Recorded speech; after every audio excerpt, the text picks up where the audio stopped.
Hey guys, this is Fangirl Flails. I'm Kira, and today we are flailing about graphic novels. Specifically, graphic novels about superheroes being super heroic by trying to make the world a better place. Which is a message we should all take to heart right now. In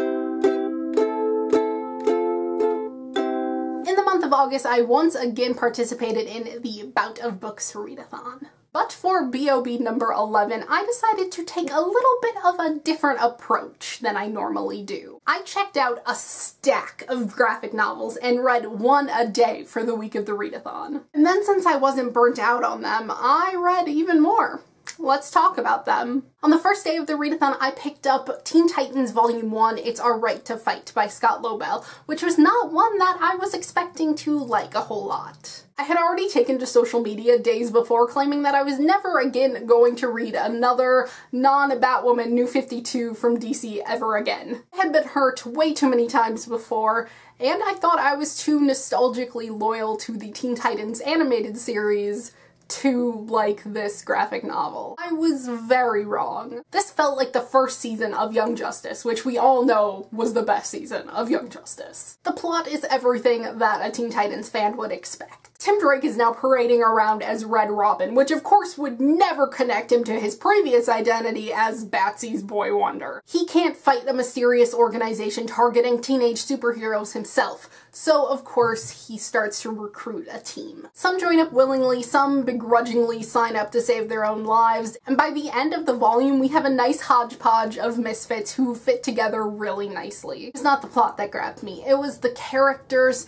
and the dialogue and the blooming chemistry between these characters and just the fun atmosphere. I gave it 4.5 stars, which is pretty good for a first volume. After the joyride that was Teen Titans, I didn't want to jump into the gritty comics yet, so I picked up Who is AC by Hope Larson and Tintin Pantioa. This is a fun middle grade magical girl story. It follows young aspiring writer Lynn, who is moving to a new town with her family. While on the plane, her phone mysteriously rings. But we see Lynn wake up just before she answers the phone, so we, the audience, and Lynn both think it was just a dream. A month later, Lynn witnesses a robbery. Knowing that the cops won't get there in time, she doesn't know what to do. She just clutches her phone. Cue magical girl transformation and a Sailor Moon reference. Despite not really deciding if she's going to be a superhero with her new powers, she takes on angry bloggers, possessed popular girls, and mysterious computer programs. While it doesn't leave off on a cliffhanger, it doesn't have much of an ending either. The small ending that it did have set it up to have a sequel or 2 or 3. Unfortunately, Hope Larson is a really busy gal, and I am terrified that we're not gonna get any more of Lynn's story, because this is such an important graphic novel. Not only does it kick a bunch of stupid cliches in the teeth, like the quote-unquote nice guy. How often do we get a black magical girl, especially in such an accessible form? I give this 4 out of 5 stars, and I'm just wishing for more of this story. And then pretty much all I had left was dark and gritty comics, so I jumped into volume 3 of Batwoman, which is world's finest. You guys have heard me talk about this series countless times.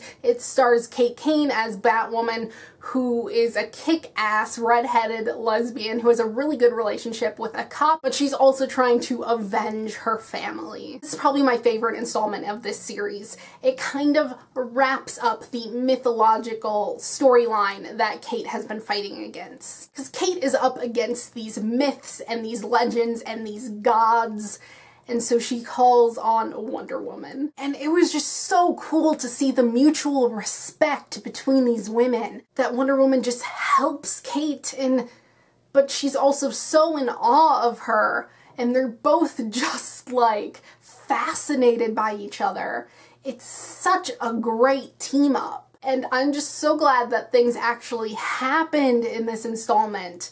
We got answers, and I'm definitely looking forward to see how they're gonna move on from this story arc. And I gave this 4.5 out of 5 stars. And then I read volume 2 of Teen Titans, which was The Calling. Now guys, I wrote such a rant on Goodreads, which I will link you down below. Because DC, this is not how you comic! It's called The Culling. We got 4 pages of the actual Culling story arc, because it was a crossover. So if you want to figure out what that storyline is, you have to go find all the other issues and all of the other bind-ups, or find the issues on themselves, but I only read bind-ups. There were about 3 storylines that just didn't end. They just cut off and it went into something new, and I don't think I'll ever figure out what the ending was. This volume was so directionless. I still love the characters and the dialogue and everything like that, but there needs to be some semblance of plot somewhere. The one storyline that did have a conclusion was just a character's backstory, and I don't care. Go read my review. There's hidden spoilers for even more things that I'm mad at. I have this 2 stars. I originally had 2.5 stars, but it was so bad. And then I read what is kind of considered a sequel to Kick-Ass, which is Hit Girl, which is the prelude to Kick-Ass 2. This is very different from the movies, but it still has the same atmosphere that we have grown to love from Mark Millar's Kick-Ass. It's more Kick-Ass, it's more Hit Girl, it's her dealing with school and her new family, and things a girl has to deal with. It's not great, it's not nearly as good as the first book or even as good as the movies, but it's definitely something to pick up. I gave it 4 out of 5 stars. And then I read the first volume of the New 52 Wonder Woman, which is Blood, and my camera's gonna die, so I'm gonna go through this really, really fast. This was good. I had never read a Wonder Woman comic before,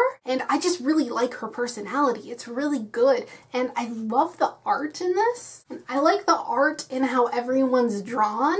Like, there's some really cool character designs in here. I love that Wonder Woman and Hermes are just taking care of this chick and her baby, and I feel like it's gonna become like this really, like, family dynamic, and I'm really excited for this. This was such a good start. It wasn't anything spectacular, but I can tell it's going to lead to something great. I gave this 4 out of 5 stars. And then I read the first volume of the New Avengers, and I'm gonna be honest with you, I only picked this up because I fell in love with Victoria Hand from the S.H.I.E.L.D. TV show. Ooh, angle change. I told you my camera was gonna die. Anyway, I said the only reason I picked this up was because Victoria Hand, and well, that's true. This ended up being one of my favorite graphic novels of the month. The writing is absolutely fantastic. Everything that came out of their mouths was just so great. I'm like, this is why I read comics, because these characters are so interesting. Like, the fact that Peter even says that he talks a lot and tries to be witty because he's nervous is just so great. I'm such a sucker for things like rips in time, or things from the past start coming in, or in this case, rips in a universe where like these aliens start to come through. I think the only bad thing about this was that it's the Avengers, and it's one of the first Avengers stories I've read, and they have such a long history. I think if you like the Avengers movies, but you think that you know everything about Steve and Thor and Cap, I think this would be a really good thing to read, because it's the same humor, it's the same team dynamic, but with different characters. However, if you're not like me, who's perfectly fine getting the backstory plot from Wikipedia, then maybe don't read this first. Anyway, I gave this 4.5 stars, with just deducting half of a star just because I'm lame. That is all I have for you guys today. My August novel reviews will be up very, very soon, so look forward to that, and also look forward to a new era of fangirl flails, where I will hopefully have a bookshelf background eventually. Thank you guys for watching. I will see you next time. Goodbye! Do we like this better?